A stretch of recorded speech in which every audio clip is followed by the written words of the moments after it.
My name is Aria. I'm 17, and this is the story of how I turned my parents' cruelty into their prison sentences. It was a scorching summer afternoon. The three of us were in the car. I was in the back seat, Dad driving, Mom beside him. We were parked in the mall parking lot while Mom went inside to grab a few things. The AC had been broken for months. The heat inside the car felt like an oven. And without thinking, I took a deep breath. "You even breathe too loud like some kind of animal," Dad snapped, glaring at me through the rearview mirror. His voice carried that familiar rage I'd known for years. "Sorry," I whispered, trying to breathe shallower. But the heat made it impossible. Mom came back with shopping bags and an iced coffee. She always had something to drink on these family outings. "What now?" she asked, rolling her eyes. Dad explained, and they both laughed. "Maybe she really is part animal," Mom said with a smirk. Then Dad got out of the car. I knew exactly what was coming. I reached for the door lock, but the child safety locks were on. He came around to my side, yanked the door open, grabbed me by the arm, and started pulling me out. "Dad, please don't," I begged. Mom just sighed from the front seat. Even her whining is annoying. In a burst of fury, Dad slammed the car door against me. The edge caught my shoulder and the side of my head. The pain exploded. Everything spun, and I tasted blood. I slumped halfway out of the car, barely holding on. He pulled the door back like he was about to do it again. "Maybe now you'll finally learn to keep quiet," he growled. But my phone was in my hand. For months, I'd kept 911 pre-dialed, ready for the day I'd finally have proof. In that moment, I pressed call. As he reached for me again, I gasped into the phone. "Help! Mall parking lot." Then I went limp, pretending to be unconscious so they'd think they'd knocked me out cold. "What do we do with her now?" Dad muttered, sounding more irritated than worried. Mom laughed lazily. "Just take her home and deal with it there." They argued for a good 30 seconds about whether to finish what they started right there in public, every word recorded by the 911 operator. That's when someone noticed. A man from a nearby car called out, "Hey, is that girl okay?" Dad cursed at him, but sirens were already approaching in the distance. Dad's face went pale when he spotted my phone. You called them?" Police cars screeched into the lot, followed by an ambulance. Officers surrounded us before Dad could even think about running. "Step away from the girl," one shouted, hand on his holster. "She's my daughter. She fell, she's clumsy," Dad stammered. The paramedics rushed to me. As soon as I felt safe hands on me, I whispered to the female EMT. He slammed the door on me on purpose, because I was breathing too loud.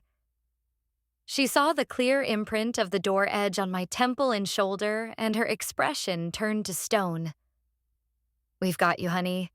You're safe now." They played the 911 recording right there on an officer's phone.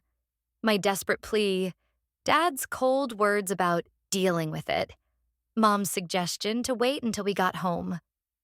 One officer shook his head. "That's attempted assault, maybe worse." They arrested Dad on the spot. Mom tried to play innocent, claiming she was out of it from her drink, but they cuffed her too. Child endangerment and accessory. At the hospital, the doctors documented everything. The skull fracture that came dangerously close to being fatal, the concussion plus older injuries, scars, healed fractures, burns, that painted a picture of years of abuse. My Aunt Elena flew in from across the country that same night. When she saw me hooked up to monitors, she broke down.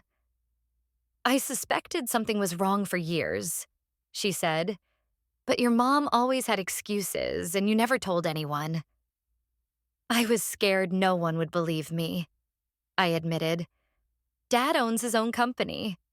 Mom's on every school committee. Who'd think they'd hurt their own kid over something as stupid as breathing? Everyone who hears that recording, Aunt Elena said fiercely. The trial came faster than I expected. The prosecutor, Ms. Harper, built an ironclad case. The 911 call, medical reports, photos of the door edge bruise, and even a bystander who'd started filming on her phone after Dad yelled at the concerned man. When it was my turn to testify, my knees were shaking. But I walked to the stand anyway. Dad glared at me from the defendant's table in his orange jumpsuit. Mom wouldn't even meet my eyes. I told the court everything, not just that day, but the years leading up to it. The broken arm for typing too loud on homework. The burns for humming while washing dishes. The time Dad held my head under bathwater because I coughed during his TV show. I ended with the truth about that parking lot. My father tried to crush my skull because he didn't like how I breathed, and my mother told him to do it again once we got home. The jury didn't take long.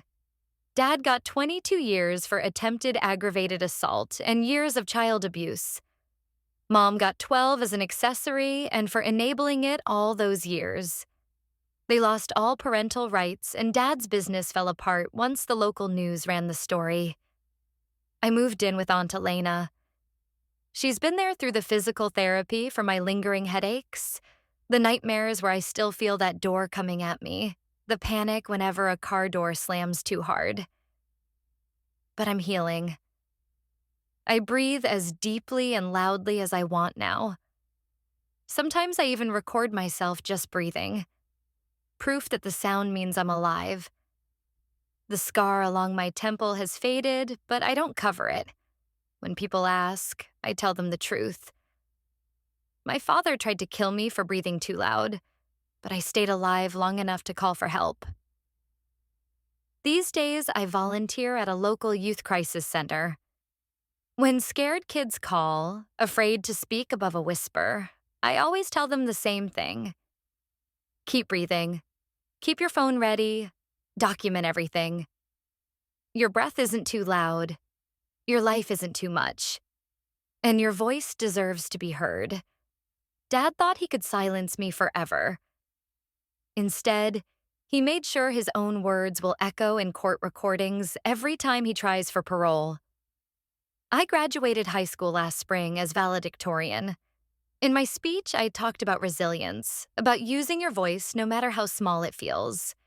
I didn't name him directly, but in our town, everyone knew.